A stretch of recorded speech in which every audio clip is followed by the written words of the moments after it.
I'm going to go over the description of what we've developed here at DEEP for a program that can help you enter into performance contracting fairly easily.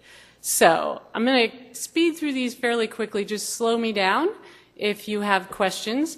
I don't know how familiar you are with the concept, but essentially performance contracting is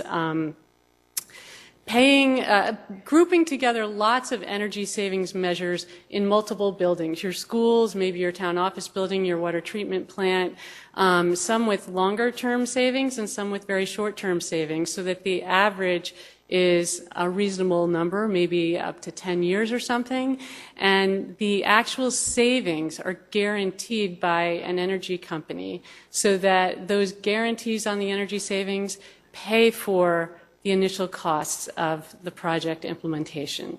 The concept has been around for decades. Lots, billions of dollars in the U.S. in federal programs and state and local government programs each year. And basically it's kind of, if you think of it, you're taking dollars that are currently wasted through inefficient energy use and putting that into upgrades for your buildings.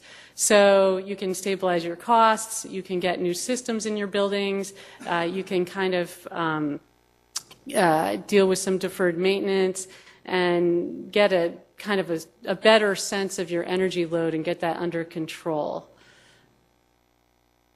Typical measures are pretty much anything, but things with shorter paybacks like lighting, as well as longer paybacks like building envelope measures, insulation and that kind of thing. Water savings are also usually included, and a good potential opportunity. You can also add in things like renewable energy that may not have a great quick payback, but it's something that's important to your town and part of what you want to incorporate in your energy profile. So for towns, it's a great way to finance projects outside of your capital budgets, and we can get into that a little bit more. Obviously, it's reducing your operating costs for taxpayers. As you know, buildings that are run more efficiently and have daylighting and things like that are healthier buildings and better learning environments for your school children, so that's a great benefit. And for you all, I imagine most of you are facility managers, it's taking away a lot of headaches of how do I pay for these things that have really long paybacks and we have such budget constraints. A smattering of towns that have had some experience in performance contracting. We have a couple folks in the room as well that we can tap into. So that's kind of the general background. Now I'm going to focus on what we've done in Connecticut to develop a program to allow you to enter into this pretty easily with a lot of the work done. Suffice it to say, we developed our program based on legislation with lots of interagency cooperation and input, and we developed our, hi Linda, our program document based on templates that were developed through years and years of national experience in performance contracting. So we kind of took these templates that had been used by other states across the country and vetted by the U.S. Department of Energy, and then worked through them with administrative services, construction services, OPM, the Attorney General's office, and so forth, and brought them into a Connecticut document that was approved by all of these agencies. Our program users for our performance contracting program are state agencies, including higher education, universities and colleges, as well as towns. Our legislation says that municipalities may use our program, or you may develop a program on your own and use that. The K-12 schools is a very huge opportunity, as well as, water treatment plants that you have, office buildings, and so on. Our goal was really giving confidence. It can be a very complicated subject because the savings are in the future, but they're paying for the capital costs, and how does that all work? And it's really not It's usually kind of viewed as an operating expense, not debt. So how does all that work with the performance guarantee and whatnot? We wanted to create a streamlined process that was transparent, repeatable by different towns and agencies, and basically gave you confidence, as well as a consistent level playing field for vendors doing work in performance contracting in Connecticut. So our goals, and particularly the governor's budget secretary, Ben Barnes, and our commissioner, Esty, were very interested in obviously reducing risk for state agencies and towns. So the payment for the energy measures is contingent on appropriation of funds. Sometimes these contracts go for a decade or so. So there's kind of a clause in there that we realize most government budgets are only a couple years, and if for some reason your funds should not be appropriated for your energy bills, you're off the hook. The vendor's guaranteed energy savings have to be greater than the cost of the total project, all the energy measures they're implementing. And if there's a shortfall, if the vendor doesn't meet their guarantee, they actually cut a check to pay the difference. So those are very nice conceptually, but let's get into some of the details of what we put together for you. Basically 4 major areas of resources, and I'll go through each of these to give you a sense. So first we have a pre-qualified vendor list. Who are these vendors? They're typically called ESCOs, or energy savings companies. In Connecticut, they're called Qualified Energy Service Providers. Essentially, we have 12 of these contractors on contract with a DAS. So as you know, as a town, you can use those DAS contracts. They're all listed on their websites, and they're very large companies that can do an analysis and audit of your energy needs, the design of the measures, put up a performance guarantee, and implement and commission the measures and follow with measurement and verification, all that. So they're kind of a one-stop shop. Any sub-bidding under that for mechanical work or whatever, they handle through that contract. So you would engage with one of these 12 QESPs on our contract, and they would take you through the entire contract. The second thing we've done is a large set of standardized contract documents. So really kind of figuring out how the energy savings match with the financing, and how do you set a baseline, how do you measure energy savings, who's responsible for maintenance of various pieces of equipment along the way.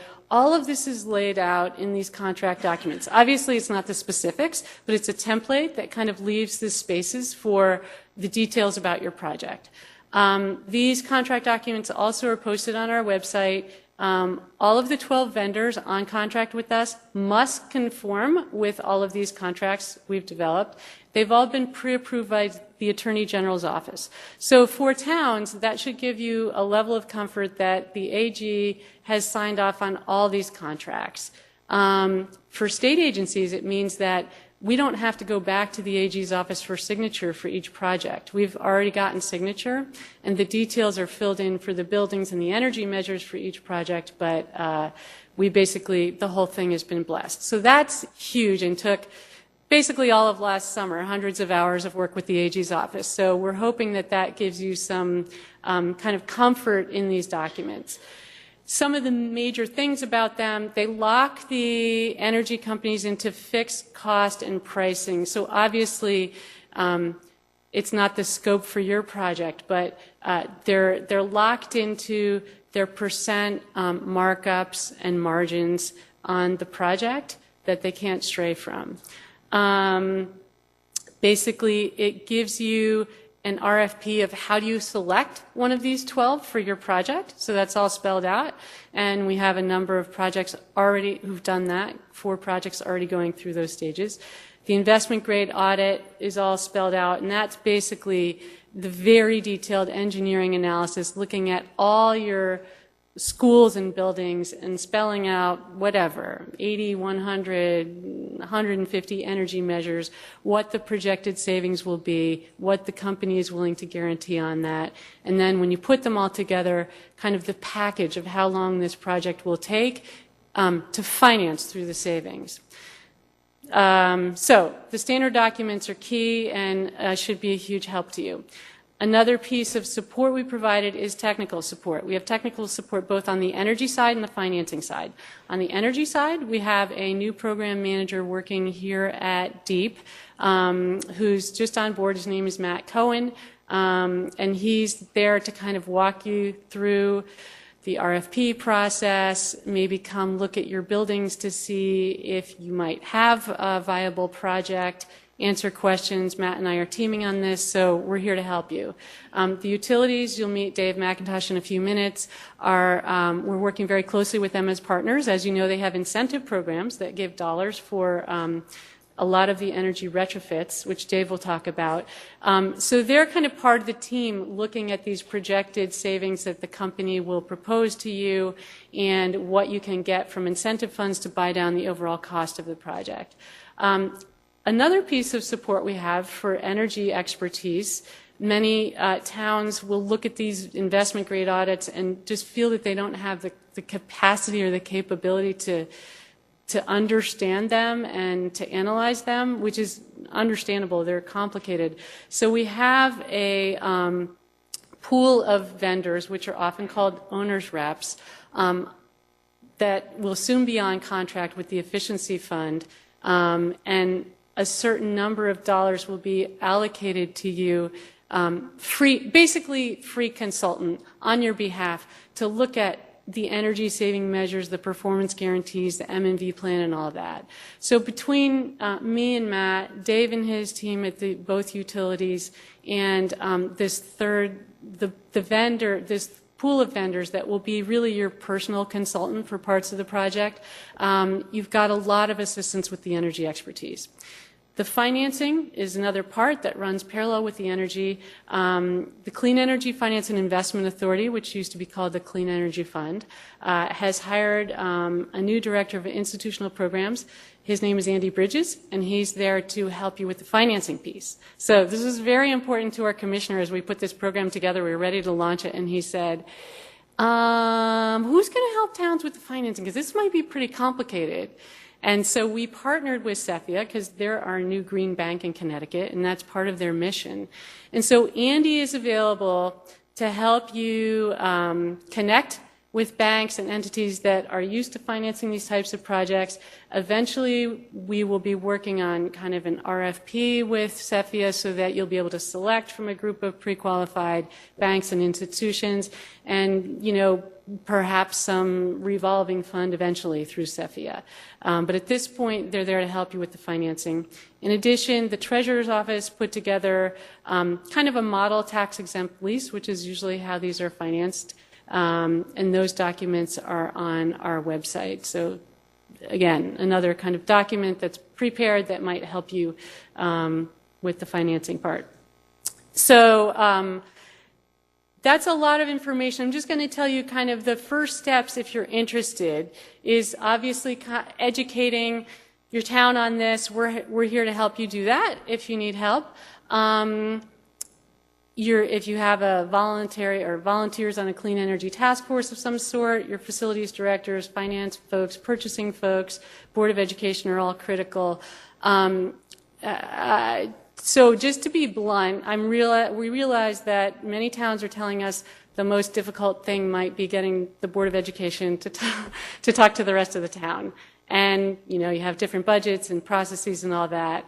I will say that the opportunities are in the schools, but also in your offices and wastewater treatment plants. So I would strongly encourage you to look at this as a town-wide opportunity of bridging Board of Ed facilities with other municipal facilities. So kind of that building support in your town, you know, there may be a significant amount of education involved there. And again, Matt and I are happy to come out and talk with town council, Board of Ed folks to help you understand the program. In addition, we put together a video that's on our website. I'll give you the URL at the end. The City of Stamford and the town of East Hartford, among others, have had very successful performance contracts prior to the state program. And we interviewed them and did like a 5-minute video that has Mike Walsh, the finance director from East Hartford, and Tim Bach is the public works guy, and this is their counterparts in Sanford, walking you through the projects, showing you this is what we did in the schools, here's a pool cover we put on, all the things that they did in their performance contract, how they financed it, how they worked together. So I would encourage you to look at that quick video on our website, and it's something you can also use, with your town council and folks in town to explain what performance contracting is and what some of the opportunities are. Second thing you should be doing to prepare or think about a project is begin to identify potential facilities. So what are your buildings with very high utility bills? Where are there recurring maintenance issues, things you haven't upgraded or gotten to upgrade recently, comfort complaints, poor performance if you have them on Energy Star and can kind of view performance against similar buildings. I'm sure you know what those opportunities are. So kind of getting your mind around where those are in your town, and then pulling together some of the data, the energy data over the past few years. Once you have 3 years of energy data together and kind of a description of your systems and some of the opportunities you see, and maybe some of the wishes, you'd like to incorporate solar or geothermal or something like that, then you'll be ready to actually engage with some of these 12 contractors we have on contract to do this kind of work. And I have some more detailed slides on the process, but I'm going to keep it simpler right now. We can get into that if you have questions. But essentially, at this point, I think the biggest thing you need is to understand where the opportunities are in your town and get some buy-in around this is a good thing to do that would help us do some retrofits through future savings. At that point, since we've done the RFP and we have these vendors on contract and we've done really all the contract work, it's pretty simple for you to to issue an RFP, which again we have a template, get 3 or more of them to respond and say, here's kind of the scope of a project we could put together for you. It's pretty minimal time on your part to do that, and it'll give you a sense of, okay, this is how the vendors are responding about opportunities they see in our town and how big a project might look, how long the term of a project, and so on, what buildings it might cover. And then you can move through the stages of the investment, choosing one and doing the investment grade audit and whatnot. I won't kid you that over the long term, the project will require management and attention, certainly, by your staff and deep involvement, but we've got a lot of folks, as I mentioned, to kind of help you along the way. I mentioned we have 4 projects started already. The City of Bristol, and they are, I think their last set of interviews was last night, so they're about to select one of the 12 vendors. They issued an RFP and did some interviewing and review of their responses. So then they'll be moving on to doing the investment grade audit. If you know folks there, you can talk to them. The Department of Corrections, Department of Motor Vehicles, and Connecticut Valley Hospital are also have initiated selecting one of those 12 vendors to do a project. We know there's a lot of interest in towns. We're excited that Matt, the program manager, is on board now, so we've got greater capacity to serve you and work with you on this.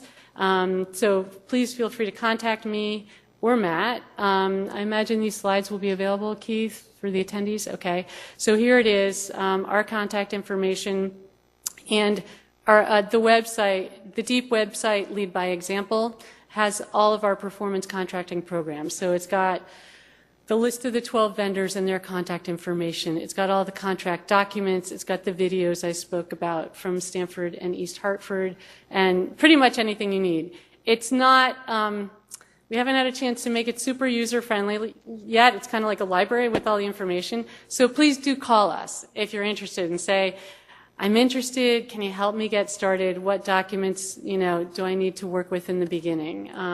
We'd be delighted to do that.